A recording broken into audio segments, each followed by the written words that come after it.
One cold November night, tragedy struck. A deafening screech split the night, followed by a terrifying crash that shook the very foundations of the town. The passenger train, its windows glowing like embers in the darkness, had derailed. Chaos ensued, the air filled with the stench of burning coal and the anguished cries of the injured.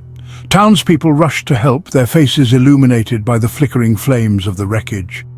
But for many, it was too late. The mangled metal and splintered wood held the silent testimony of their final moments. The town was never the same. The once bustling station fell silent. The tracks lay twisted and cold. The joy and hope that once permeated the air were replaced by an oppressive blanket of grief and fear.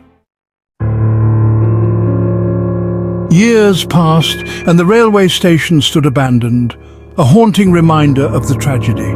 Weeds sprouted between the tracks, and the wind howled through the broken windows.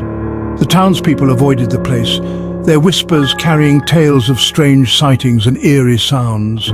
Some claimed to see flickering lights in the stationmaster's office, like ghostly lanterns swaying in the night. Others swore they heard the mournful wail of a train whistle echoing through the fog that often blanketed the town. Children were warned never to go near the old tracks, lest they encounter the spirits of those who perished that fateful night. One humid summer evening, a group of teenagers gathered at the edge of town, their faces illuminated by the flickering light of a bonfire. They were restless, their youthful energy seeking an outlet in the stillness of the night. The conversation turned to the abandoned railway station and the ghostly tales that surrounded it. Among them was a boy named Jack, known for his daredevil spirit and insatiable curiosity. He listened intently as his friends shared stories passed down through generations. The legend of the phantom train, they called it, a spectral locomotive that emerged from the fog, its carriages filled with the souls of the deceased. A dare was made, a challenge to spend a night at the abandoned station to see if the legends were true.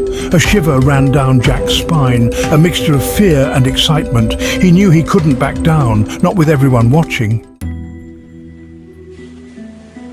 As the moon hung heavy in the sky, casting long shadows across the overgrown path, Jack and his friends approached the abandoned railway station. The air grew colder, the silence broken only by the crunch of gravel beneath their feet.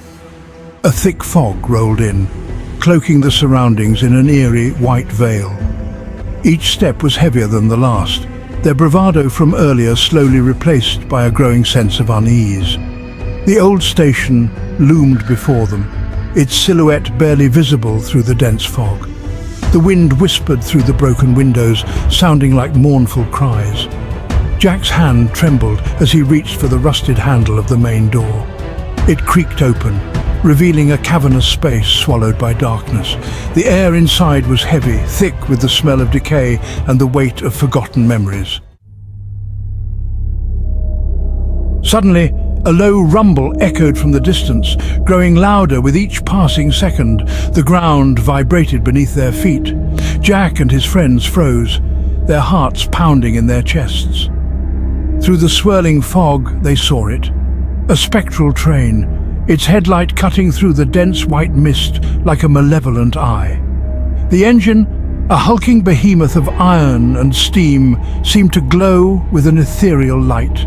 The carriages that trailed behind were filled with shadowy figures, their eyes burning like hot coals. The train screeched to a halt before them, its whistle letting out a mournful wail that seemed to pierce their very souls. The figures within the carriages turned towards them, their faces contorted in expressions of anguish and despair. They reached out, their spectral hands passing right through the wooden planks of the station platform. Terror gripped Jack and his friends. They were paralyzed, their minds struggling to comprehend the impossible scene unfolding before their eyes. The air crackled with an unseen energy, a palpable sense of dread that settled upon them like a shroud. Jack felt an inexplicable pull towards the train, a force he couldn't resist. He took a step forward, his hand reaching out as if drawn by an invisible string. His friends shouted, their voices distant and distorted in the unearthly din. He stumbled towards the train, his eyes locked on a figure in the nearest carriage. It was a young woman, her face pale and drawn, her eyes filled with a deep sadness. She reached out to him, her voice a mournful whisper on the wind.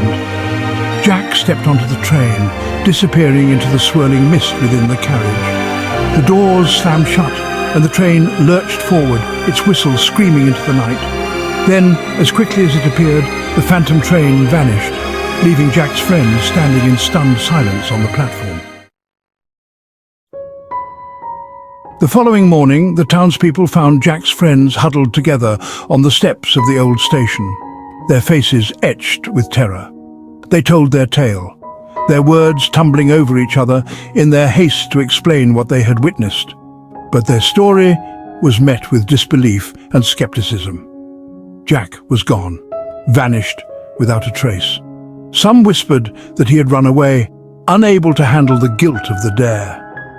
Others, however, clung to the legend of the phantom train, convinced that Jack had boarded the spectral locomotive and was now among the lost souls, forever bound to its ghostly journey. The abandoned station remained a silent sentinel guarding its secrets. And on foggy nights, when the wind howled through the broken windows, some swore they could still hear the mournful wail of a train whistle, a chilling reminder of the phantom train and the boy who vanished into the mist.